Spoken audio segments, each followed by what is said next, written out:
gbogbo àwọn tó sọ̀rọ̀ sí lánàá dà lé ó ṣàpàpàdà rẹ orílẹ̀-èdè yìí gbogbo àwọn tó sọ̀rọ̀ sí lánàá dà lé ní kò sí nǹkan kan tó rí ṣe sí náà kó ní kálukú kó lọ sọ agbẹ́gẹ́ ọwọ́ kó lọ sọ agbẹ́gẹ́ mọ́wọ́ gbogbo àwọn tó súnmọ́ olóyè Sunday Adéyẹmọ Ìgbòho Òòṣà ẹ pé bàbá Èkìtì kó jáwọ́ lọ́rọ̀ bá Gani Adams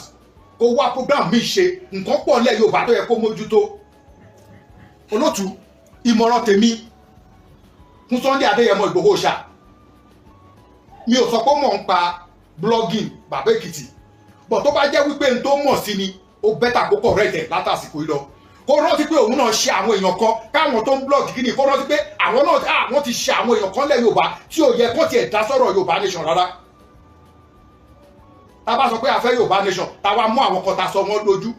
lẹ́ni constitutionally Gani Adams mọ̀ ṣe kò mọ̀ ṣe o it is recognized by government and every other corridor of power ní Nàìjíríà pé Ààrẹ Ọ̀nà Kakanfò ilẹ̀ Yorùbá ni. ẹ̀yin èèyàn ẹ wò ó kí ló le tó báyìí kí ló le tó bẹ́ẹ̀ gangan ara àwọn OPC àwọn ẹbí Ìbà Gani Adams náà lẹ́tún rí tí wọ́n ń jáde tí wọ́n ń sọ̀rọ̀ fitafitafita lórí ọ̀rọ̀ olóyè Sunday Ìgbòho kí ló ṣẹlẹ̀ kí ló dé gangan kí ló happen Yorùbá ní ẹ̀fọ́ kì í lé ẹ̀fọ́ láwo tó ṣe bí òwe fún ẹ̀yin àgbà tẹ́ ń wo prógráàmù yìí nígbà tí OPC máa jáde ṣebí Àgbẹ̀kọ̀yà ti wà nígbà tó OPC jáde ṣé àwọn Àgbẹ̀kọ̀yà wọn ṣe máa fèsì bàbá Fáṣẹ̀hùn tàbí kí wọ́n fèsì Ìbà Gani Adams pé irú kí nìyẹn náà ìgbà ní gbogbo nǹkan àsìkò ní gbogbo nǹkan ìgbà láṣọ ìgbàlẹ̀ wù OPC àwọn náà ti fìgbà kan wọ́n ti fi show power rí tó jẹ́ pé lóòótọ́ tí gbọ́mọgbọ́mọ bá gbọ́ pé OPC ń bọ̀ wọ́n máa sá lọ tí olè bá gbọ́ pé OPC ń bọ̀ wọ́n máa sá lọ ṣùgbọ́n ọ̀tọ̀ọ̀tọ̀ ni mission oníkálukú olóyè Sunday Ìgbòho ìfẹ́ Yorùbá tó ní lọ́kàn ló fi sọ wípé kò dáa kí àwọn Fúlàní ajínigbé kan máa jí ọmọ Yorùbá gbé kó tó máa gba ransom lọ́wọ́ wọn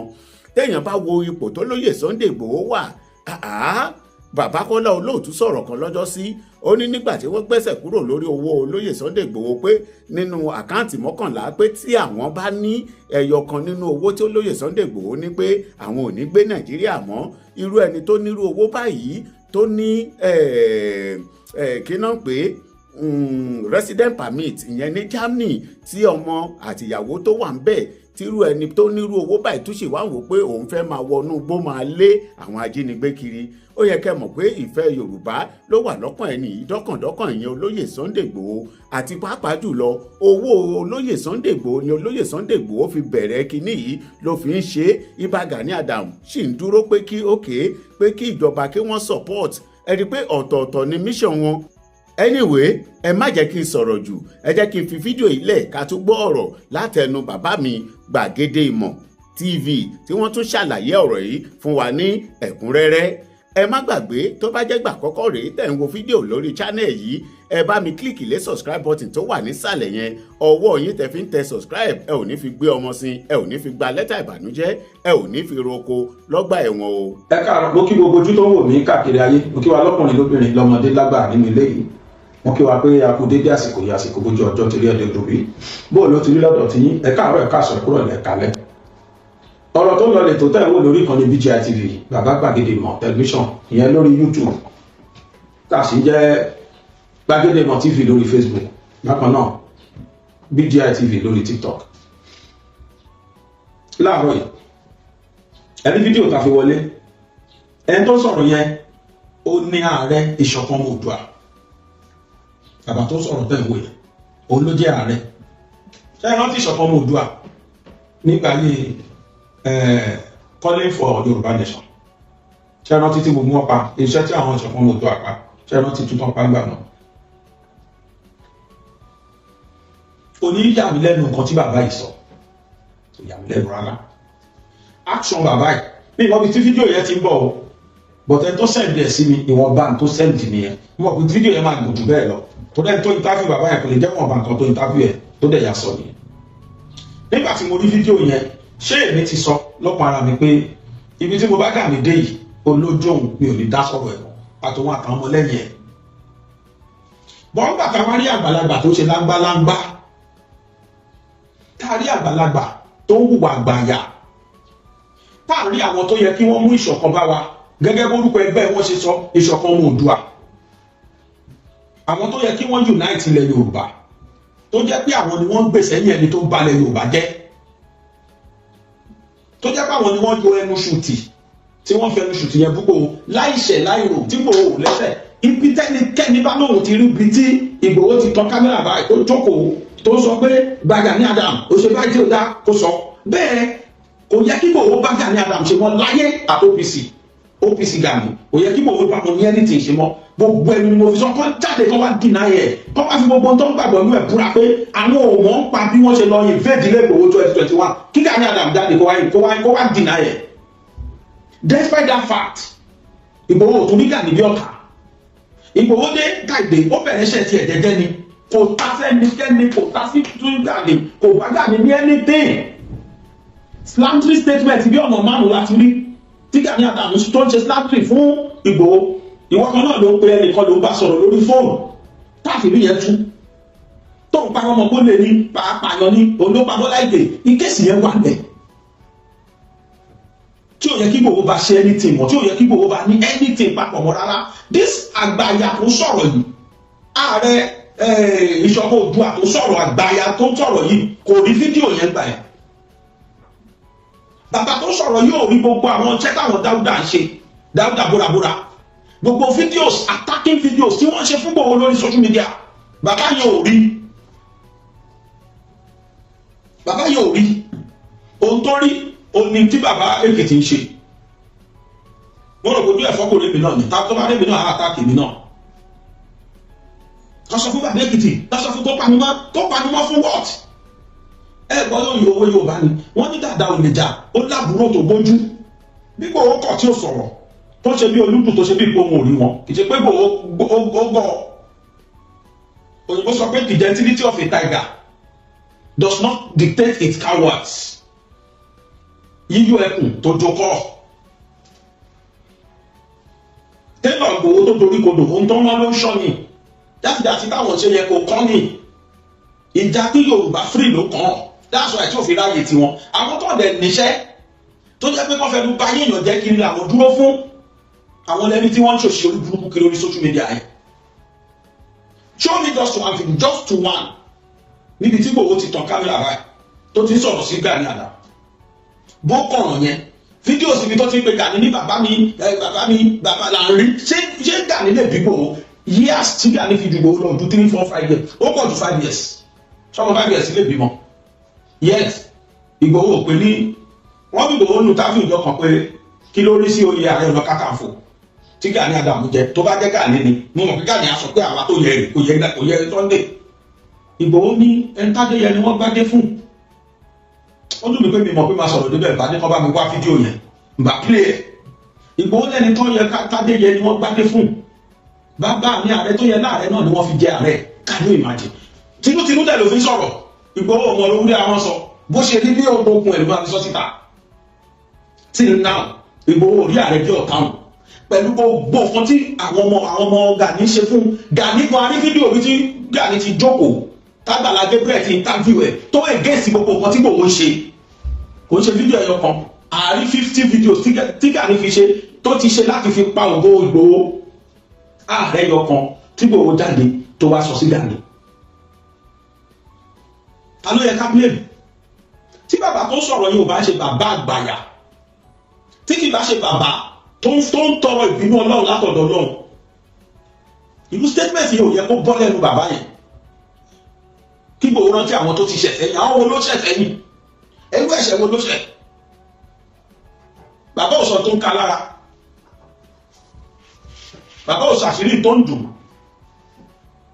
Ẹ wá jókòó, ẹ mú fìlà kan rà yẹra mórí, ẹ sọ jágàjàgà tó bá yín lẹ́nu bí àgbàyà. Gani wájú ọmọ yín sìn àbí? Ẹni bá máa ṣe ìṣọ̀kan kì í pè lẹ́yìn ẹnìkan. Bàbá ẹ padà lọlé, inú mi náà dùn, inú mi dùn. Gbogbo kọ́mẹ́ntì tí mo rí lábẹ́ fídíò yẹn mo ní ojú Yorùbá kúkú ti là. Ìgbòho does not need to say anything at all. Fàwálẹ̀. Aṣá Barrister, ó ní àkìtàn ni mí, fertilizer ni mí, mánu wọn ni mí, gbogbo ẹ̀gbin ló bá mi lára mu. Kò sí tẹ́sọ sáwà tí ò bá wà lára mu. Kí Ìgbòho panu wọn kó máa wò. Fèsì tó ń ṣe lọ́tì ẹ̀ máa wò wọn. Fi wọ́n lẹ̀ má dàá lóhùn. Wọ́n bá wa bẹ̀. so ìdáhùn tí bàbá Èkìtì ìdáhùn yẹn ló ń ka yín lára ìdáhùn tí bàbá Èkìtì ìdáhùn yẹn ló ń ka yín lára ooo bẹ́ẹ̀ gbogbo nǹkan táwọn ọmọ Gani ṣe yẹn ó dùn mọ́ yín àti Gani fúnra rẹ̀ ó wá sọ pé yẹn mi ò lè sọ mi ìgbà bóyá Ìgbòho rí blọ́gà yẹn mi ìgbà bóyá mọ̀ pa blọ́gà ń bójú Ìgbòho fọ́ nígbà tí ò ríran nonsense bad we have to stop all this nonsense in Yorùbá land ẹ jẹ́ ká sòdodo fúnra wa ọ̀rọ̀ pé wọ́n create unity Yorùbás has been united security wise adúpẹ́ fọlọ́run bad egg the black sheep of the family kan ṣoṣo òun náà ló ń darí ewu tẹ̀lé yẹn ẹnì kan ṣoṣo tó jẹ́ pé ó yàtọ̀ ní gbogbo wa òun náà ní Gani òun lẹ́rìí tó ń hùwà yàtọ̀ wà táwọn ọmọlẹ́yìn ẹ̀ tó ń tẹ lábẹ́ irú ẹ̀gùn Àmọ̀tẹ́kùn so safe Àgbẹ̀kọ̀yà even àwọn factional OPC míì tí wọn kì í ṣe OPC ti Gani they are all with Sunday Igboho ṣèbí Saheed Ire ó lọ sọ́ọ̀ṣì Òṣogbo láìpẹ́ ṣèbí wọ́n bá àwọn OPC tí ò ń ṣe ti Gani bẹ́ẹ̀ tí ó gbọ́dọ̀ so mọ́tọ́ wọ́n mọ̀ pé Saheed Ire wọ́n mọ̀ gbọ́dọ̀ Igboho ló ti wá wọ́n tẹ̀ mọ̀ páwọn ń tà wọn OPC làwọn níjọ́ tí mi dé nílé Igboho ní inú àwẹ̀ tó lọ yìí mo bá wọn OPC rẹpẹtẹ ní ká tó wọnú ilé ẹbí gètè wọ́n ní bí ṣe tẹ́ǹtì fún wọn báyìí nìkan jókòó tán wá sí ẹ̀mí ẹ̀jẹ̀ pẹ̀lú ìwé ẹ̀bùn and their OPC wọ́n ṣe OPC ti Gani so gbogbo àwọn tó kù tó jẹ́ security ni wọ́n ń ṣe pẹ̀lú Igboho ni wọ́n ń ṣe pẹ̀lú ìwé ẹ̀bùn òun nìkan yìí náà ní kí lẹ́ẹ̀ ló fà superiority complex ló dà láàmú Igboho bá wa nìkẹ́ o sì máa lọ bẹ́ẹ̀ ní ilẹ̀ náà níbo ló fẹ́ kó fi OPC sí torí pé òun pdf lọ́kàn rẹ̀ wípé OPC is Yorùbá defender wọn ò lè defender kankan fún ẹ̀ Yorùbá gbogbo ẹnu mi sọ ẹ bá wá claim past glory ẹ sọ ìjà fún Yorùbá ká ní gbọ́ kò sẹ́ tó wáyé dun Ààrẹ Ọ̀nà Kakanfò bí bàbá yẹn ṣe sọ lẹ́nìí gbogbo ayé mọ̀ pé gọ́fìmẹ̀ntì gan wọ́n recognize Gani Adams as Ààrẹ Ọ̀nà Kakanfò kò sẹ́ tó ní kò rí bẹ́ẹ̀ ṣé kò sọ fún pọ̀fẹ́ jẹ́ Ààrẹ Ọ̀nà Kakanfò àbó sọ fún pọ̀fẹ́ joyè gbogbo dààmú tó dààmú kiri sọkọ lẹ́tà sẹ́ni ọba ni pé kí wọ́n gba ààrẹ kó lọ́wọ́ Gani ni àbí presentation táwọn ọmọlẹ́yìn Ìgbòho ń ṣe so far ẹnikẹ́ni nínú wọn kó sọ pé kí wọ́n yọ Gani kan fi Ìgbòho sí ẹ mú fídíò bí tó ti sọ bẹ́ẹ̀ jáde ifo ti sọ kọ́ bàbá Èkìtì tẹ́ ẹ̀rú mẹ́yìn ibi tó ti sọ pé kí wọ́n yọ Gani kí wọ́n fi Ìgbòho sí ẹ mú jáde fún wa kárí téèyàn bá fẹ́ jẹ́ see he wants to come with equity he wants to come to equity must come with clean hand bẹ́ẹ̀ bá fẹ́ jẹ́ Ọ̀ṣàkà ìjọ Ọ̀ṣàkà bá fẹ́ jẹ́ Òṣogbo ìjọ Òṣogbo Ọ̀ṣàkà Òṣogbo lẹ̀ ṣe ìbábà òpin nílé ẹkú òjò ọ̀tẹ̀ ẹ mọ orúkọ ẹgbẹ́ yìí ní ìṣọ̀kan Oòduà ṣé wàá ṣọ̀kan Oòduà ǹtẹ́ ẹ sọ ìṣọ̀kan Oòduà gbogbo fídíò sì táwọn ọmọlẹ́yìn Ìgbòho ń ṣe là ń rí kiri inú mi dẹ́gbùn kó bíi méjì mẹ́ta wá lẹ́yìn tẹ́mi sí sọ̀rọ̀ wọ́n ṣe àtàkì Ìgbòho láìpẹ́ tó tún ṣe tọrọ sí but nobody said anything Ìgbòho náà rí owó náà rí ẹ̀tọ́ ṣé kí káwọn ọmọlẹ́yìn ẹ̀ má sọ kankan wọ́n panu mọ́ kí Gani máa ṣe slandria àwọn ọmọ ẹ̀ gbogbo ibi tí Ìgbòho bá lọ kí wọ́n máa discredit ẹ̀ àtàwọn ọmọ ẹ̀ kí Ìgbòho wá panu mọ́ àti gbogbo àwọn ọmọlẹ́yìn ẹ̀ kọ́ ṣọ́tọ̀ wọ́n máa wò ìyẹn lẹ́fẹ́ àbí Ọlọ́run ní fún yín ṣe àdúgbà ó ní Ismail Isaraya to move higher ni Ìgbòho lọ ó sùn kódà aeroplane ló nímú jet ló ń gbé jet gbogbo ẹni tí mo bá ń bí kó lọ bọmọ transformer kó sọba ló ń bínú Ìgbòho kó lọ hug transformer kó ṣadé lórí tadé ẹ̀ bá lẹ́jọ́ tadé ni next transformer ẹ̀ lọ hug ẹ̀ bó ṣe ìjòyè ni ẹ̀ lọ hug àbọ̀ torí àtọ́ba àti ìjòyè ló ti wà lẹ́yìn ẹ̀ gbogbo ọba pátá ni wọ́n ti ń lù bá dé lọ gbogbo ẹ̀ yẹn kí ló tó kù Aláàfin àti Ọọ̀ni olórí aládé méjèèjì wọ́n tún allegiance fún wọ́n sọ fún pé àgbà lẹ́yìn ẹ̀ máa bá lọ wọ́n tún fún lówó ọ̀wádé lọ́kọ́ bẹ̀rẹ̀ àwọn ọmọ yìí wà látọ̀ ṣe ibi táyì sọ pọ́n ṣò fíìmù ibẹ̀ lọ́ba ti acknowledge wọn ló ti sẹ́ni 1 million sí wọn 1 million wọ́n dẹ̀ tún padà ní wọ́n wá lọ́ọ̀ṣì tọ̀ṣun state wọ́n gba Ifẹ̀ wọ́n dọ́dọ̀ Ọọ̀ni ni mo fún yẹn 100 million mo mọ̀ pé tó bá máa lọ́ọ̀ṣì tọ̀yọ́ state wọ́n máa dọ́dọ̀ Ọ̀wádé ìyẹn náà máa fún wọn lówó a máa lọ́ọ̀ṣì Ògùn state by on the 21 or 22 Ògùn state wọ́n máa lọ́ọ̀ṣì àwọn mayor náà wà ní charge ó kàn lómi pé by then màá ti travel out but notwithstanding I have told him I will be with you people in my spirit and online I will be with you. So Ọlọ́run wà lẹ́yìn Ìgbòho is conflict you know when you come by very very fast. Àwọn kan sì jókòó lórí pé ẹ wọ́n ti register bàbá yẹn náà sọ pé wọ́n ti register ẹ ti ṣe kìíní kan nonsense. Ìlẹ́kùn has come to stay. Òsèntì mẹ́tàlá OPC gàdí fẹ́ ṣe sí gbogbo ẹnu mi sọ 13 OPC gàdí wọ́n lè ṣe anything sí. Káwọn ọmọ lẹ́yìn ẹ̀ rántí jù bẹ́ẹ̀ lọ it doesn't move anybody. Ẹ mọ̀ pé àkọ́kọ́ ìbúkì ìdúnyàn bí àbúgbẹ́ yìí. Ìgbọ́n náà sọ pé you will laugh best. Ìtàwọn ọmọ ògbó wá sọ ń ka yín lára ó máa ń wọ̀ yín lára bí ìṣòwò. Bẹ̀tì táwọn ọmọ gàdí bá ń sọ ẹgbẹ́ fúfú lẹ́lẹ̀ ni. Lọ́dà Nàìjíríà sọ fẹ́ gbọ́. Kódà wọ́n ti sọ fún wa pé ẹ má play wọn mọ́ lórí program yá ẹ gbọ́ wọn inú wa bá ṣe gbọ́ wọn yẹ. Ẹ wo different méjèèjì láìpẹ́ ilẹ̀ bọ́sítà lẹ́yìn tí ò fíìmù. Arága yín gẹ́gẹ́rẹ́ pẹ̀lú kùbá lọ́rùn jẹ́ẹ̀nì àti bàtà ìpẹ̀lẹ̀ àtàṣọ náà lọ fi jagun. Kò jẹ́ Yorùbá ní ti Euro. It doesn't have any effect because you've never brought any direct impact to the life of we Yorùbás. Kò sí any direct impact.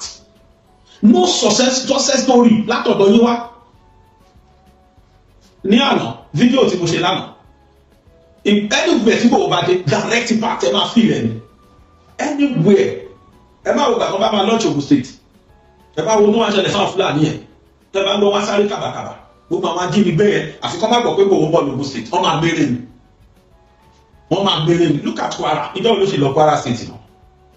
ohun tí mo bí sí kinní kan tó kọrin tó ń rèé lẹ́nu ọjọ́ mẹ́ta ó ní ohun táwọn kan gbàgbẹ́ fún ló ṣe wẹ́rẹ́ odò tán ní kò lè ṣàn tó wá dìbò ẹwọ náà ohun tí wọ́n ti ń kà látijọ́ láti February tí wọ́n ṣe tì Ìgbòho got there not quite a month not quite 2 weeks ìjọba gbọ́ pé nǹkan báyìí ṣe okay wọ́n tẹ̀ bẹ̀rẹ̀ before you know it the whole 176 are home now wọ́n ti wálé ẹ sọ ẹyọ kan tí Gani àtàwọn ọmọlẹ́yìn ẹ̀ ṣe successfully just show us just one àfikún wọnú street kan mú ẹnìkan kan ní kẹ́nìkan ṣe olè bí kinní kan ló máa ṣe máa wá so kinní mọ́ndì máa máa wọ̀ bọ̀ báwo dẹ̀jọba mi ṣú ẹ̀tẹ̀ bá mi máa máa wọ̀ bọ̀ ẹ wo alága ni àwọn ọmọ OPC Gani àwọn ti gbélé yìí o ìkan tó sí títì àwọn àrètí kí wọ́n jáde ibi tá ti ń gbé èèyàn tó fẹ́ jagun rè ẹ sọ wá ní wèrè kó blọọkù sí wa lọ́pọ̀lọ́ lẹ́nu ẹ̀rọ pa bọ̀ kò sí ni people are wise now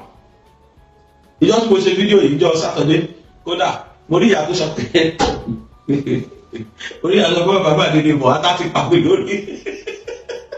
èmi kan fúnra mi kí n tí mo kí n ti máa wo fídíò èmi mo ṣe o àwọn mo jẹ́ náà ni mò ń wò wà láì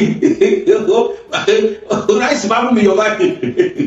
níbi tí mo rẹ́rìn kúndé Ọlọ́run mo rẹ́rìn mo lè yí ilẹ̀ lágbà pé nígbà wo mo ṣe léyìí people are wise now.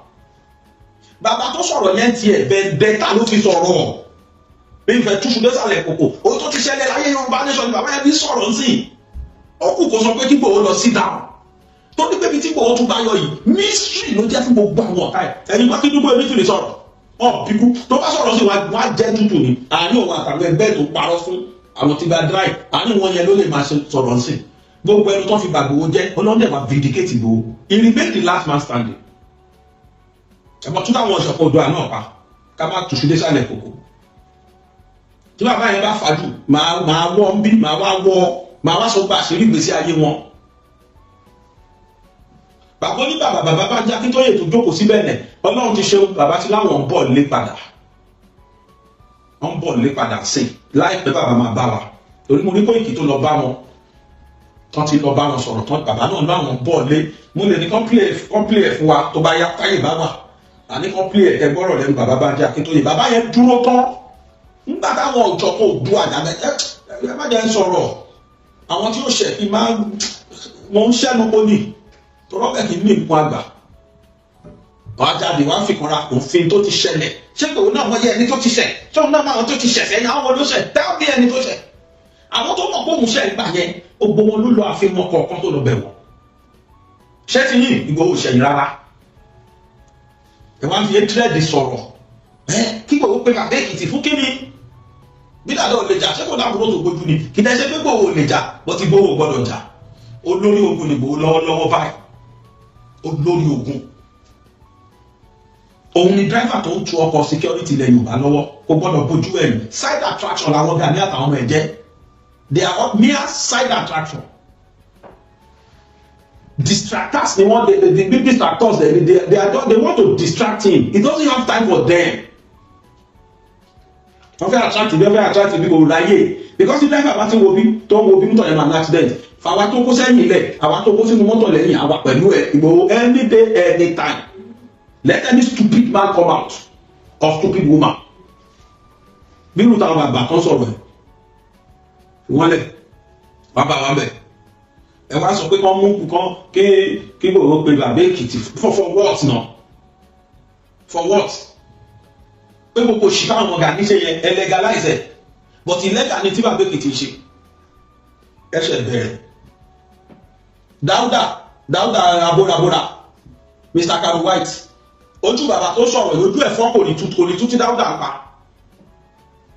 àbí Mr. Mambo Park onígbò bàbá yóò rí tú tí wọ́n pa àbí bẹ̀ tó rí tú tí bàbá Èkìtì ń pa ẹ ṣe bẹ̀rẹ̀ kò sí tó ká gbogbo wọn lára Mrs. Gani yẹn kí ni yẹn bàbá wọn o torí pé bàbá Èkìtì ló lọ gbé àáfàá yẹn jáde àáfàá tó ló sọ fún Gani tó kéde fún àáfàá yẹn àpò èrè ó ní Gani mẹ́rẹ́ láti gidi nígbà táwọn ẹrúkú dé ó lẹ́yìn ìkùlé náà gbé sálọ kó tó dà ó múra bí obìnrin sálọ ni statement yẹn bísí kò tán lára wọn ó pa wọn gan lóògùn òjò àrí àgọ́ aríkúgbẹ̀rì ìkùlé sálọ a sọ̀rọ̀ gan sọ̀rọ̀ ọmọ náà sọ mo fẹ́ gbàgbé Yorùbá lẹ̀ náà fún mi ní àdúrà ẹ̀ náà fún mi ní kinú àbálògbéra yẹn náà fún mi ní kinú mo fẹ́ gbàgbé Yorùbá lẹ̀ àwọn ọmọ ẹ̀ tó wá fọ́n jáde sí ṣọ́ọ̀tì fún ẹ nígbà ẹ̀ nígbà ẹ̀ 100 million Ifá náà dówó mọ̀ Ifá Gani rí 100 million ó sáré fẹ́ sàpé ọgbẹ́ni àwọn náà gbọ́dọ̀ tó fi mistake lẹ wá ṣe kì í ṣe ibi tó yẹ kẹ́ ti ṣe fíìmù yẹn ti ṣe yẹn Ifẹ̀ lẹ máa lọ Ifẹ̀ ẹ kàn lọ gbé ẹnìkan ẹ̀rọ rẹ̀ ti Fúlàní fún Fúlàní lọ́wọ́ pé wò á máa nu ẹ̀dí ẹ̀ o a máa di ẹ̀ mọ́lẹ̀ náà o ẹ̀ á lè gbé ẹ ní police station ẹ ti lọ bribe àwọn police station náà ẹ bá ṣe gbogbo yẹn ẹ wá di Fúlàní ẹ lè kóra yín bí 20 sínú mọ́tò ní Ifẹ̀ tó lè lè gbé láàfin kọ́ nílé rí yín owó ọ̀fẹ́ tí bàbá ń pé kiri kan lè pé kẹ̀yìn náà orí yín ti gbálẹ̀ yín jákujàku ẹ̀rọ párìndì Ìgbòho bó ṣe rí dáàdi Gani tó ẹ máa wo fídíò yìí sí kẹgbọ́n kan tí Gani máa ṣe tí Ìgbòho máa sọ bẹ́ẹ̀ yóò pè mo dúpẹ́ lọ́wọ́ OPC bàbá mi Gani Adams kò pé Gani Adams lórúkọ ni rí kò pè ní bọ̀dà rí kò pè lẹ́gbọ́n mi rí bàbá mi ni ẹkú tí mo ti Ìgbòho bàbá mi tí ó bá pè mí bàbá gbogbo èèyàn ní ẹ̀dá tó ló dágbò yẹn irú ẹ̀dá bẹ́ẹ̀ rí à kì í dẹ́ ṣakúṣẹ̀ kábà sọ pákúṣẹ̀ ni kò wá nǹkan lọ́dọ̀ anybody kábà sọ pé ó ń respect bẹ́ẹ̀ kó lé Ọlọ́run dà bẹ́ẹ̀ ni tó bá ti lágbàlagbà gbogbo àgbàlagbà bàbá mi ni gbogbo àgbàlagbà lóbìnrin ìyá mi ni mi ìrírú ẹ̀dá bẹ́ẹ̀ rí láyé mi ìrírú ẹ̀dá bẹ́ẹ̀ rí so loving so caring so friendly kò láfojúdi kò fojú dẹnikẹ́ni tẹ́ ẹ bá délé Ìgbòho àwọn tí ò yẹ kó wẹnu géètì ẹ̀ Ìgbòho àtúpọ̀ wọn mọ́ra go to his house ṣé bọ́ọ̀ ló fà táwọn ẹlẹ́nu dẹ̀rẹ̀dẹ̀rẹ̀ Ìbàdàn bàbá kíná pé bàbá Ládùú àti funny stupid náà fi dán ráyè máa wọnú ilé ẹ̀ àwọn tó bá tẹsẹ̀ that is the problem máa yẹ kó gbogbo èèyàn ló kó mọ́ra and quality àwọn tó ló ń pè ránṣẹ́ that is their quality ìfẹ́ ló máa ń kọ́ jẹ́ first quality wọn láyé wọ́n máa ń nífẹ̀ẹ́ àwọn èèyàn wọ́n máa ń nífẹ̀ẹ́ gbogbo tó lọ ń dá quality àwọn ànábì Ọlọ́run ni gbogbo ẹ̀ tó lọ́ bá ti pè lásọ̀rọ̀ quality àkọ́kọ́ tó lọ́ máa fún wọn ni kọ́ nífẹ̀ẹ́ kọ́ńtẹ̀ lámójúkò ẹ wo interview tí wọ́n ṣe pé èèyàn kan yìnbọn mọ́ ẹ Ìgbòho ló ní ìlú ẹ̀fílẹ̀fílẹ̀ ẹ má ṣe kọ̀ọ̀kan fún ó dán wò ní alágbára ní ayọ̀ ìdá abẹ́ orí ẹ̀dá nù Gani lè pàtó mú mọ́ tó bá bẹ́ẹ̀ ọmọ lẹ́yìn Gani ló yìnbọn bẹ́ẹ̀ mọ́ Gani wọ́n á tiẹ̀ ti pa àwọn ọmọ ogun ẹ̀ wọ́n á ti pàdánù wọ́n ti bọ́ ó ní nínú ẹ má tọ̀jẹ̀ Very good quality of a good leadership. It's one of the qualities of a good leadership. Ẹnu ẹ má wọlé filẹ̀filẹ̀. Lọ́jọ́ kan, kèfèrí kan ṣẹ̀ṣẹ̀ gba Islam. Wọ́n mú wọn lẹ́rú náà mú wọn ní lójú ogun. Gbógun wá, unfortunately, Mùsùlùmí jẹjà. Wọ́n mọ̀ wọ́n máa ṣẹ́gun àwọn, wọ́n yẹ ṣẹ́gun wọn tán. Wọ́n wá mú máa yẹn. Náà má kàn wá mú yẹn the next thing tó ṣe. Bó ṣe wọ mọ́sálásí ọkọ̀ yọ kúndé ó dẹ̀ kún kọ́ bẹ̀ sí ní tọ̀ ní símọ́ọ̀sì. Inú bí àwọn sábà lóbi ní filẹ̀filẹ̀ ẹ lọ bú omi kẹ́ ẹ fọ ibẹ̀ tó tán. That singular act máa yẹ dẹ́ gba Islam. Ó ní gbogbo bínú tí mo bí sí ẹ tẹ́lẹ̀ mo rí ẹlẹ́ni rí pátápátá lẹ́nìí. Ó ní mo mọ̀ mọ̀ tọ̀ síbẹ̀ mo fẹ́ wo kí ló fẹ́ ṣe. Olórí kì í bínú. Ẹ tó bá dé olórí kì í bínú. Torí pé ìmí ọmọ máa mọ̀ fòrò ẹ̀. Ọmọ máa mọ̀ fòrò olórí yẹn látara ọmọ ẹ̀yìn kan. Olórí kì í bínú. Quality olórí wà lára àgbò. Kíjà ni wàá sọ sóhun ní quality olórí. Ìwọ tí tó ọmọ presume ọmọ tí ò tó ẹ. Tó mọ̀ fún fẹ̀rẹ̀ tó dẹ̀dẹ̀ táyé mọ̀ tí ló ń bí ẹ. Ó ṣe ṣe fògùn sórí iṣẹ́ àfún. Ó ṣe ṣe set up DSS fún. Ó ṣe oríṣiríṣi ló dánwò gbàtọ̀ lọ́wọ́ òpá ń kọ́. Gbogbo ọ̀nà tẹ́ gbà pé kẹ́ dímọ̀ ọlọ́nkọ̀ yọnu. Lẹ́yìn kété lọ́kọ̀ máa ń ṣẹ̀. Ká ló ti pàgbó owó sí láti jọ ẹ̀. Ètí Gànífẹ́ á ti yọ. But unfortunately kò rí pa. Kò rí fi ṣe ìkọ́kán.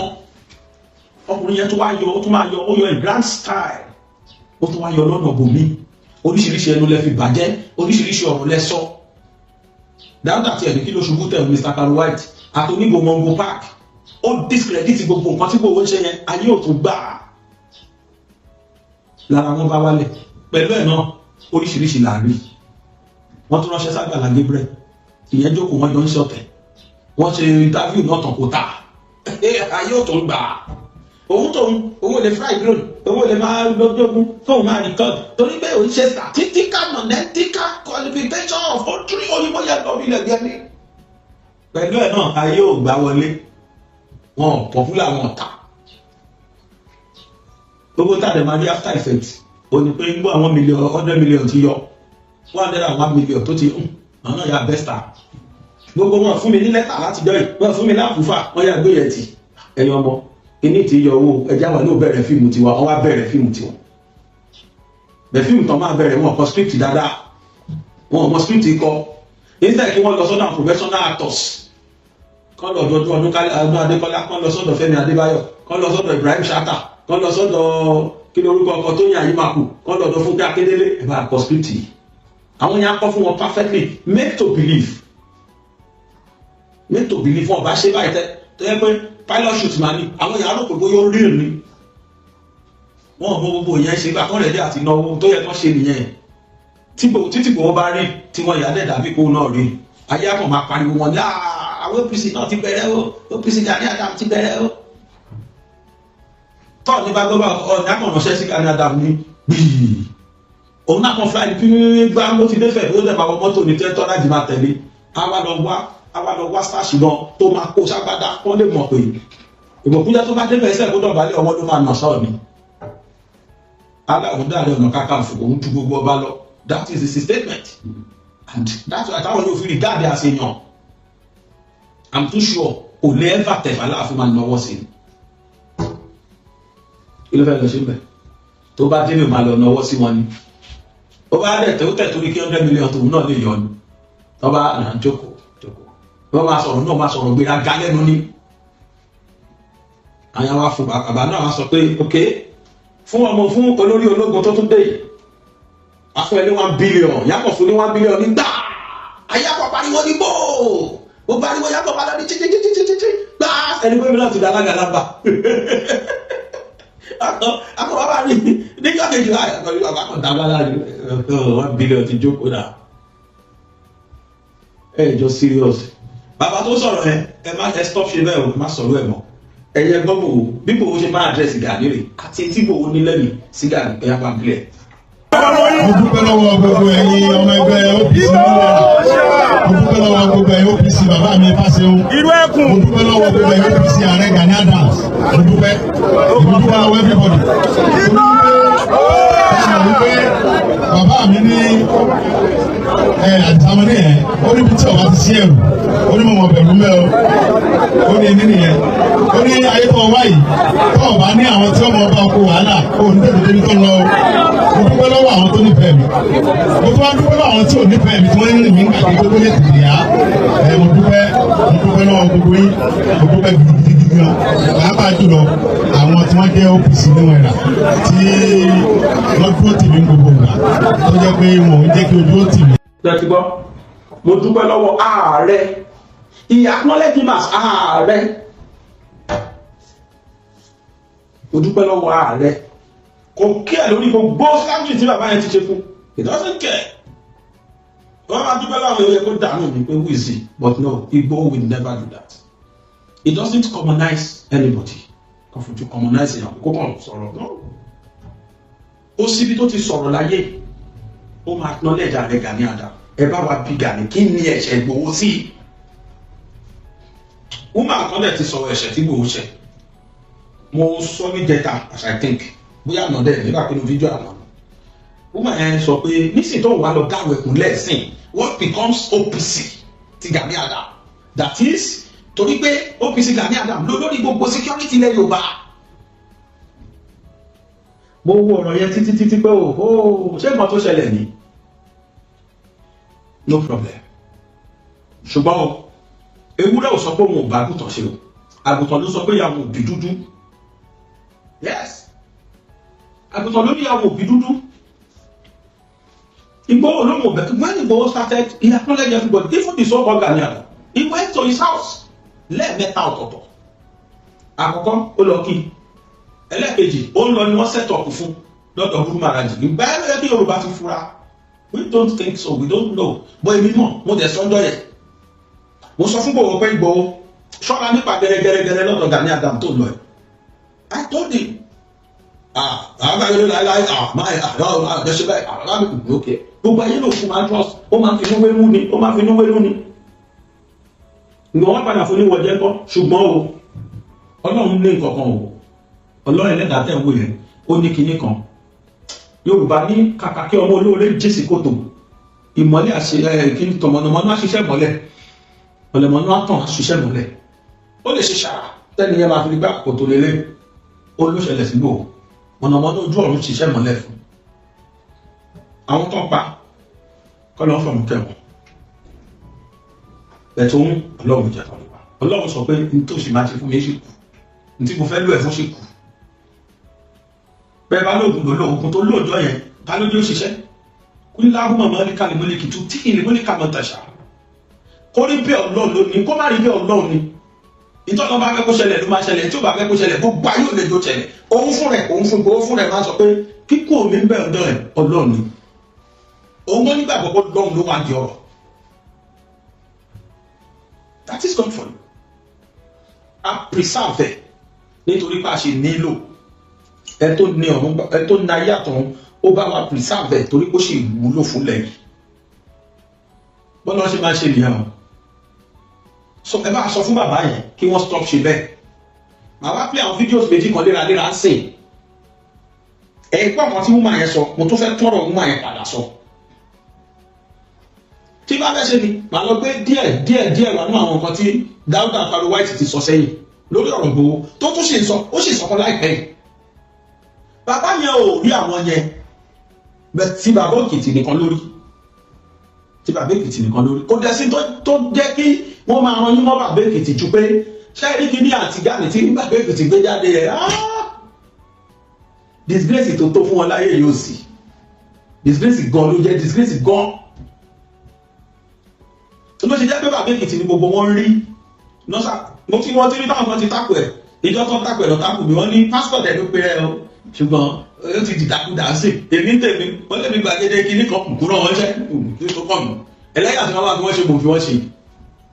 tó bá ní kájọ dúró máa yẹ̀yẹ́ wọn débi pé tọ́wọ́ ọ̀gbọ́n wá bọ́lẹ̀ tó bá ní kẹ́mi àti ní dáhùn bẹ̀ máa fi wọ́n ṣe bá ba yẹ̀yẹ́ ó pẹ́nu mi mo kọ́ bí mo ti lè wọlé sí wọn lára yẹ̀yẹ́ lè máa fi wọ́n ṣe ẹ̀ ń sùn wọn sí kọ́ńtà ní òtún ìbò tí tó kọ́ gbẹ́nu sún yàn sí kọ́ ẹ bà mí jẹ́ dáadáa yẹ̀yẹ́ ni máa fi dá yín lóhùn bẹ́ẹ̀ tákù mi ọ̀rọ̀ tí bá sọ kọ́dà gbogbo èèyàn tó bá bẹ́ ààrẹ nìta pìtì ṣùgbọ́n ẹ mọ̀ bóyá yẹ̀yẹ́ máa ń dùn yàn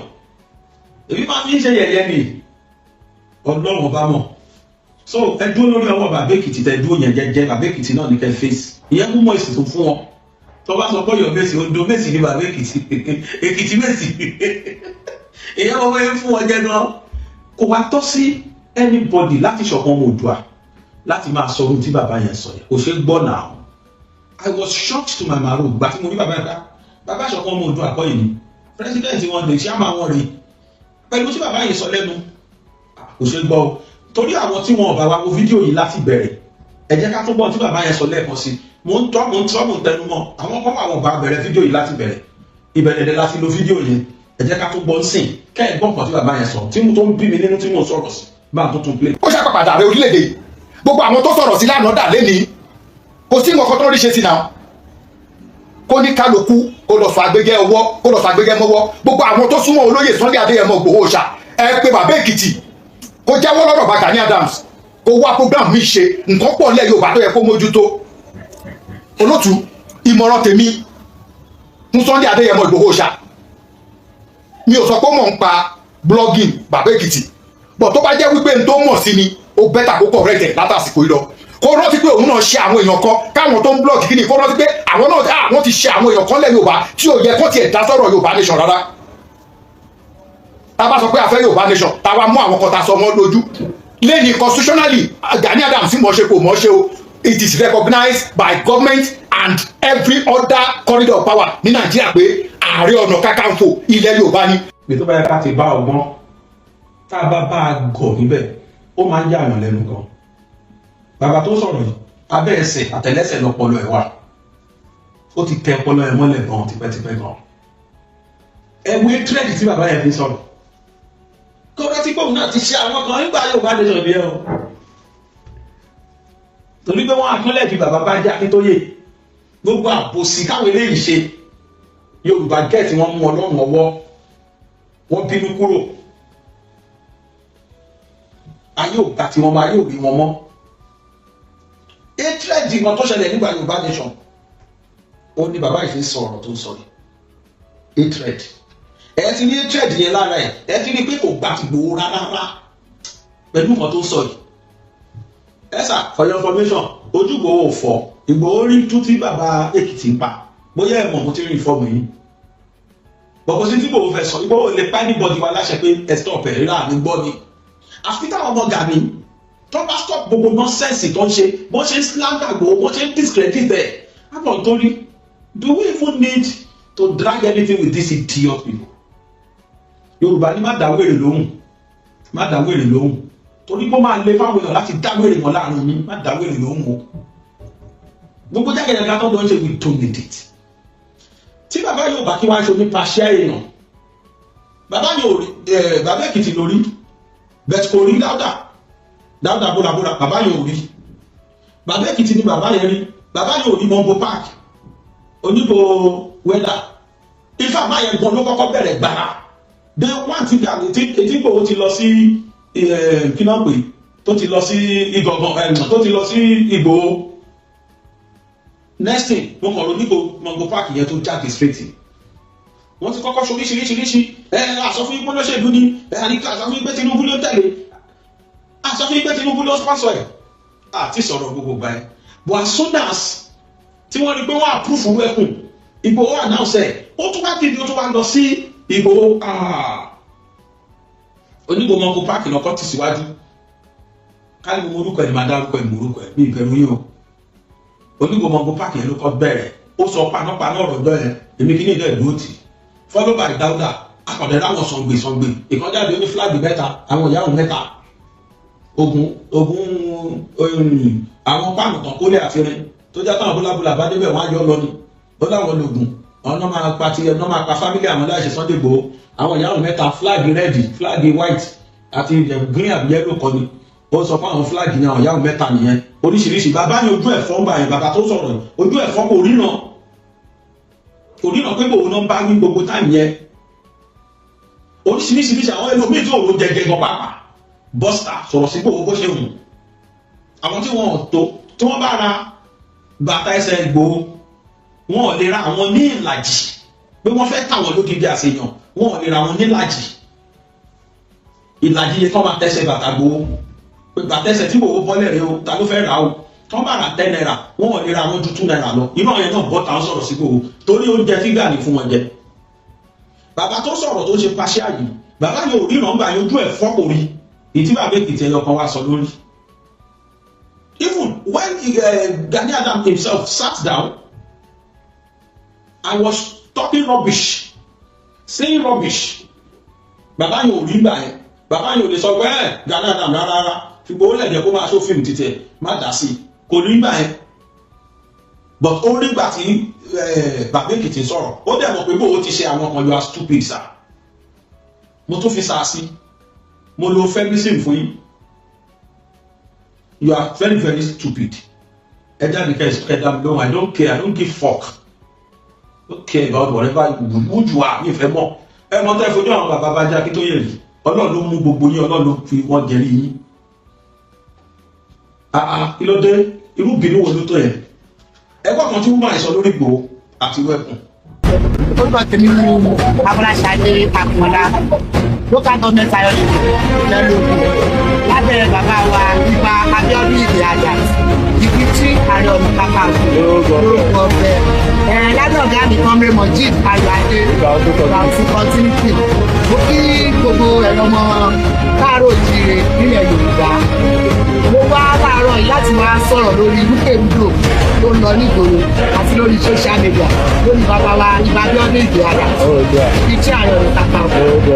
àkọ́kọ́ níbẹ̀ náà wọ́n sọ pé bàbá wa Ìbà Abíọ́dún Ìgè Adams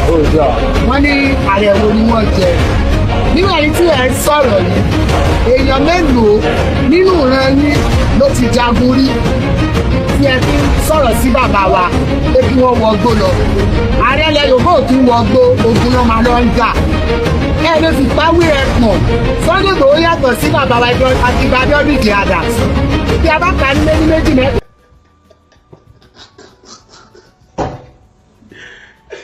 aláìwọ́ ẹ̀ ti jà wèrè nǹkan ti ṣe àwọn OPC yìí o àwọn OPC Gani Adams kan ti ṣe wọ́n ti mú gbó ẹ̀kọ́ tó sọ ó kù ti táṣìírí nọ́mbà nǹkan tó ń ṣẹlẹ̀ gan lẹ́gbọ́ yìí ó láàrẹ ó ní ẹ má fi pàwé ẹ pọn o ó nítorí pé ẹ lè máa sọ pé kí Ìgbòho wọgbó kẹwàá ní kí bàbá àwọn Gani Adams kó náà wá wọgbó definitely ààrẹ tí Gani Adams jẹ kì í ṣe ààrẹ ogun ààrẹ pàtì ni àwọn kì í wọgbó kí lórúkọ ẹ ọọlù pàtí làwọn máa ń wọ ààrẹ tí wọn kì í wọgbó kí ló wá dé tẹ wá sọ̀rọ̀ sẹ́ni tó wọgbó tó wọgbó lọba Fúlàní wáì tó jẹ́ pé tẹ bá rí olórí ogun kan tiwa táwa mọ̀ ajagun ńlá ajagun ṣẹ́gun tọ́lọ̀ ń lò lọ́wọ́lọ́wọ́ fúnlẹ̀ Yorùbá tó bá wà wọnú gbó lọ kí ló dé tó máa ń bí inú bẹ́ẹ̀ ẹ sọ fún ààrẹ yín ìbá má ti tẹ́rí sóyè yẹn rárá torí àwọn ààrẹ ẹ bá sọ pé Bọ́lá Ìgè wọgbó àwọn ọ̀rẹ́ kí lórúkọ ẹ̀ Abíọ́lá tẹ́bálá Abíọ́lá ọ̀wọ́gbó ogun mélòó ló wà láyé Abíọ́lá ṣé Fúlàní rẹ́sìmẹ̀ntì bẹ̀rẹ̀ láyé Abíọ́lá ni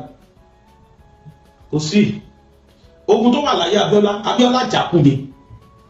ogun òṣèlú ló wà láyé Abíọ́lá ogun tó tì tilẹ̀ Yorùbá ló wà láyé Abíọ́lá dẹ̀ jàkú síbẹ̀ ni even èèyàn máa ń fẹ́ lómi máa sọ pé it is for his own selfish interest rárá o tó ń bọ́ lẹ́nu Abíọ́lá gbà ẹ́ rárá it is now time it is the time for Yorùbá it is Yorùbá's turn ẹ̀dẹ̀ gbọ́dọ̀ gbéjọba yẹn fáwọn táwọn jẹ́ Yorùbá tó yẹ pa ẹ̀yà Abíọ́lá kọ́ ló gbà kò tí ń gbà yẹn náà bí ṣe máa jà tán ni I stand to be corrected bó náà ṣe máa jà tán nìyẹn Abíọ́lá dúró tán ogun tó wà gbà yẹn ogun olóṣèlú ni ó dẹ̀ já ìbẹ̀rù wípé in tó ṣẹlẹ̀ sábíọ́lá yẹn ló jẹ́ kí wọ́n gbéjọba fún Ọbásanjọ́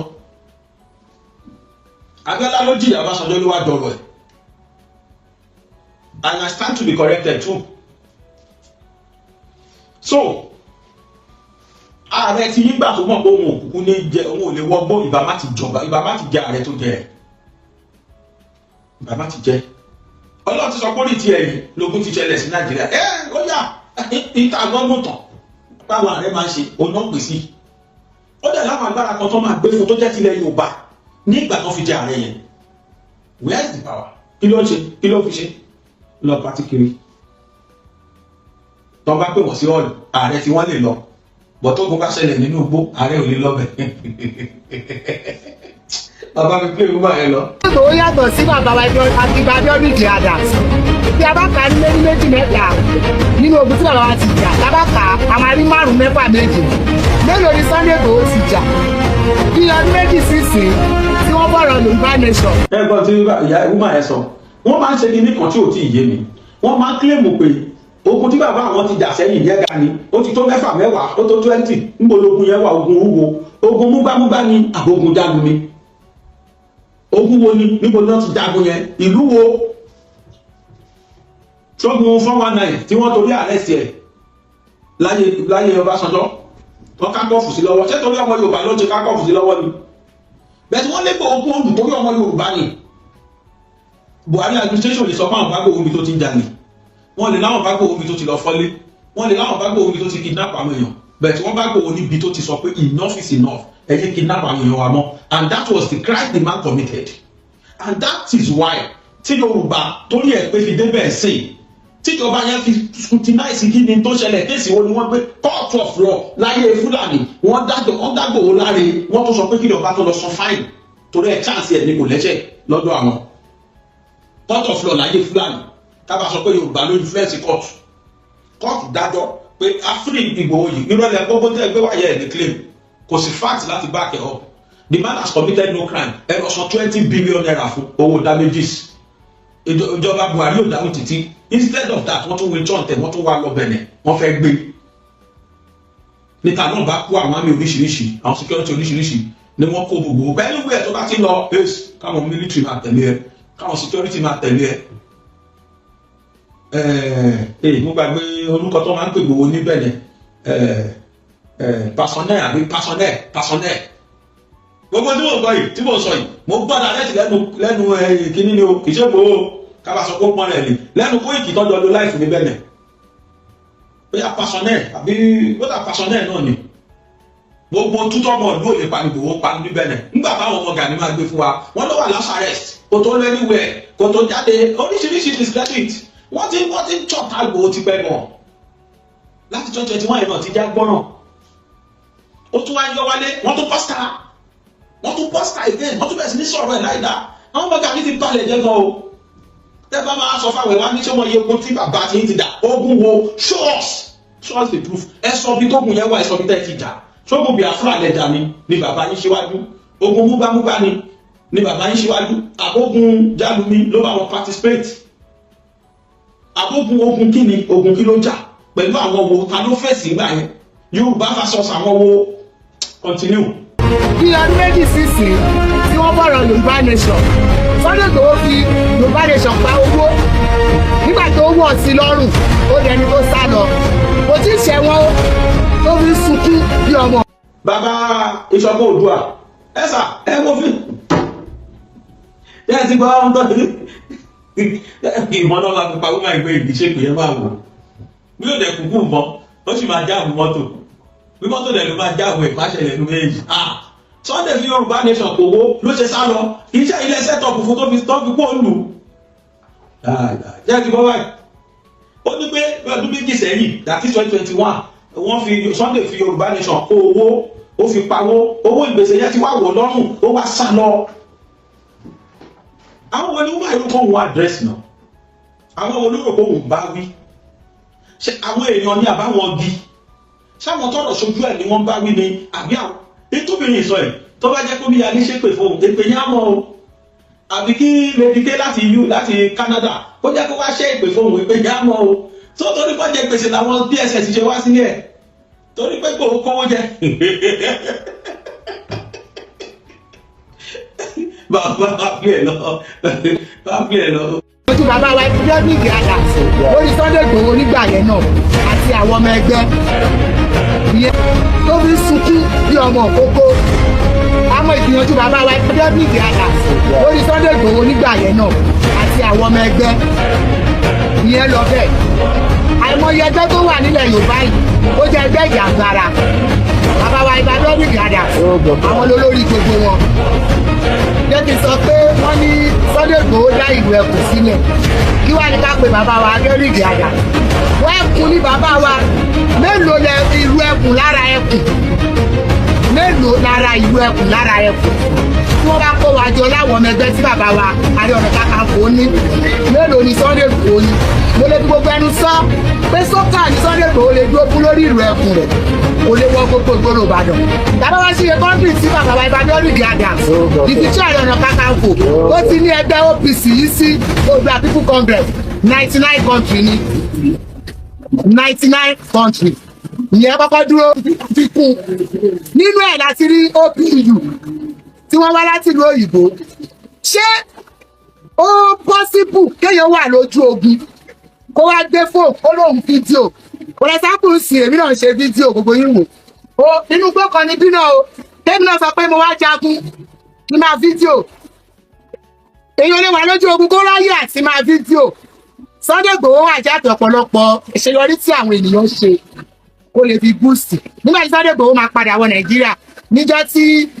bàbá wa tó jọba Ìbàdàn yìí níjọ́ tí bàbá Olúbàdàn wúyè ní Sunday Igboho lẹ́tà ti wọ Nàìjíríà padà ó wá àpáwá ó ní wọ́n approve òun ta ló òun ta ni òun àbúrò rẹ̀ Ifálámọ̀ ní ọmọ ẹgbẹ́ OPC Gani Adams fàyàwọ́ ni Sunday ṣe ó dẹ̀ ṣe aṣáájú fáwọn olóṣèlú tí a mọ̀ ta ló òun ó wá bẹ́ àjáàkì ọ̀pọ̀lọpọ̀ àwọn OPC. bàbá wèrè tó sọ pé kí wọ́n pe Sunday Igboho kí Igboho pe bàbá Èkìtì ẹ bá mi pe bàbá yẹn ó dẹ̀ dùn mí ká ní mo wọn náà bàbá yìí ni màá kọ́ sẹ́ẹ̀dì fídíò ogun máa yìí màá kọ́ sẹ́ẹ̀dì ẹni tí ó bá tó sọ ó ní assassin Igboho lẹ́yìn olóṣèlú olódẹ̀ ṣe fàyàwọ́ nìbàdàn ó bá níwọ̀n Ìgbòho re tó ń polongo ìlú ẹkùn ní gbogbo Ọ̀yọ́ state ìpàápàá jùlọ Ìbàdàn oníṣọ́kà nìkan ló lè dúró sí ó ní bàbá àwọn ní 99 branches káàkiri ayé lára ẹ̀ lópù mí ló gómìnà ìgbọ́ wọn ṣe dá OPU sílẹ̀ ó gbọ́ pé wọ́n tí bàbá yìí lọ gbá wọn ní ìlàbọ̀dù ló fi dá OPU sílẹ̀. Well, I don't have any problem with you. Ní tèmi fẹ́ ṣe ni mo ti ṣe. Bàbá ẹkún làkó lẹ́kọ̀ọ́ ẹ̀kọ́ òkọlà. Tẹ́ ẹ bá fẹ́ ṣe normal, tẹ́ ẹ fẹ́ ṣe normal, ẹ ní máa fi ìbínú sọ̀rọ̀, ẹ ní máa fi hatred tẹ́ni sí Ìgbòho sọ̀rọ̀. Ìgbòho ti ajá kí gbogbo ẹgbẹ́ tán lọ́wọ́ ta ni. Ta ni Ìgbòho ní kó bá ṣe tiẹ̀. Èyí tó ń ṣe gbogbo àwọn OPC náà ló ń ṣe àwọn ìṣọ̀kan Oòduà yìí o. Òun náà ló ń ṣe wọ́n o. Kí bàbá yẹn fi jáde tó fi sọ kábàkàbà tó ń sọ yẹn o. Ó kú lè jọmọ lẹ́yìn Ìgbòho ó lè jọmọ lẹ́yìn Gani Adams ó gbọ́n náà ṣàwò gbọ́n náà ṣe APC ṣe kíní kiri ó lè jọmọ Gani Adams ni bàbá ọ̀rọ̀ tẹ́sọ̀ yìí ọ̀rọ̀ kọ̀rọ̀ ni bẹ́ẹ̀ mo sọ pẹ́ẹ́nu mo sọ kọ̀rọ̀ lẹ́sọ lẹ́nu gbogbo Yorùbá ò bá tẹ̀sọ̀ ìwọlé rárá rọ́bìṣì lẹ́sọ ọ̀rọ̀ tẹ̀ ò lẹ́sọ lẹ́nu tí ò dẹ̀ ní ṣiṣẹ́ kankan ẹ̀yọ́ ọmọ Yorùbá tàtà tell validation tí wọ́n yẹn sọ ó ní pé ayé assassin Ìgbòho máa ń ṣe lẹ́yìn olóṣèlú etí bàbá yẹn díngbà yẹn kò gbọ́ ẹ sọ fún mi bí tí Ìgbòho ti pé Gani Adams lápáyọ̀ rí ó wá sọ pé Ìgbòho ó ń parọ́ ó ń ṣe ó wà lójú ogun èyàn lè wà lójú ogun kó record that is to say gbogbo fídíò tá à ní lẹ́nu dọ́mẹ́ta ìtẹ́yìn OPC ṣe fíìmù ni tẹ́lẹ̀ kó ó ti fẹ́ bá rẹ̀ ó ti fi condemn gbogbo fíìmù tá a ti rí so far tẹ́yìn OPC ṣe láìpẹ́ yìí ẹ ti sọ pé wọ́n ní kò possible kéèyàn wà lójú ogun kó máa record so gbogbo fídíò àwọn akẹ́kọ̀ọ́ Gani Adams àwọn akẹ́kọ̀ọ́ Gani Adams irọ́ ni gbogbo tẹ́ẹ̀sì táàrin gbogbo àwọn fídíò yìí confam irọ́ ni gbogbo táàrin yìí o arrest ẹnìkan ẹ ṣe irọ́ ni gbogbo tẹ́ẹ̀dẹ̀ ṣe yẹn because kò possible kéèyàn wà lójú ogun kó máa record that is to say rọ́lẹ̀ nípa inú mi lẹ́dùn pé ẹ mọ̀ ọ́ mọ̀ ẹ wá tàbọ̀ mọ́ra yín lẹ́sẹ̀ àwa náà mọ̀ tẹ́lẹ̀ náà pẹ́ ṣó fíìmù 100 million lẹ fẹ́ gbà ẹ̀yin náà fẹ́ pé inú ẹ̀ ní bùtì tó dé eré ojú ogun tuntun tó dé lẹ fẹ́ gbà ẹnu ẹ̀yìn èèyàn tẹ́ wò mí ẹ má bá mi dáwó fún Gani Adams bí àwọn òní tí wọ́n bá fún lówó ẹ jẹ́ káwá fún lówó afẹ́kádá 1 billion afẹ́kádá 1 billion ká máa dá tábà tó bá ti pé ká sọ pé lórúkọ Yorùbá àwa náà gbé fún Gani Adams láti fi mọ rírì gbogbo ìyà tó ti jẹ sẹ́yìn àwọn ọmọ Israẹli wọn ò mọ ìyà tí Jésù jẹ àbáwọn tó bá gbọ́ mẹ́jì ìyà tí Jésù jẹ jẹ́ káwá gbọ́ Dr. Begus ti sọ bẹ́ẹ̀ èmi wọ́n ló sọ pé o fẹ́ di star ó yẹ kí o mọ kékeré nínú ìyà tí Jésù jẹ kó lè mọ bí o ṣe bá kí Jésù pé o ṣe wu ẹ jẹ́ káwá náà kí Gani Adams kó ṣe wu ká lè mọ bí ìyà tó jẹ ó yá ẹ bá mi dá owó gidi ni o everybody ó kéré tán látòrí 200-300,000 ní kẹ́ bá dá wọlé afẹ́gbé fún Ìbà Gani Ìgè Abiodun Adam the 15th of Ààrẹ Ọ̀nà Kakanfò lóògbójó bàbá jígbé pákó of Oòduà land oyè tó tún kù Ààrẹ Àgọ́ Aríkúyẹrí of Yorùbá land Àǹtígáníyà of Yorùbá land oríṣiríṣi oyè ìlú pọ̀ tí wọ́n jẹ ẹ bá wa dá owó fún wọn a máa dá 100 billion làwọn fẹ́ dá àwọn tí wọ́n ti kọjá owó àkúṣe nígbò 100 million péré 100 billion la fẹ́ dá fún Gani ló fi tiẹ̀ a dẹ̀ fẹ́ ra private jet méjì fún private jet ìbọn kò hànà àtẹ̀lù a bá máa rí bíi 20-30 billion a máa ra private jet kádẹ̀ ya yacht kan sí yacht tó máa lórí omi yes torí pé bàbá ti try gan Gani Adams ti gbìyànjú wọ́n ti jagun alára wọ́n jagun ajérò wọ́n ja jálumi wọ́n ja esimere gbogbo sogun tó ń jà fún àwọn nìkan ogun múgbámúgbá wọn jọ jà ní ọjọ́ ṣe kínní lórí wọn lọ́dọ̀ ń gbàgbé wọn sáyé ní tipẹ́tipẹ́ wọn jọ jagun yẹn pẹ́ kódà àwọn gan ni wọ́n bá Àfọ̀njá lọ́jọ́ ṣe wọlé wọ̀dé ńgbà ẹ̀ ọkàn ọ̀yọ́ lọ́kàn ṣe lùdí tẹ̀ wọ́n sáyé ní kọjọ́ pẹ́ lórí bàbá gbé ọ̀pá ìpẹ́ o.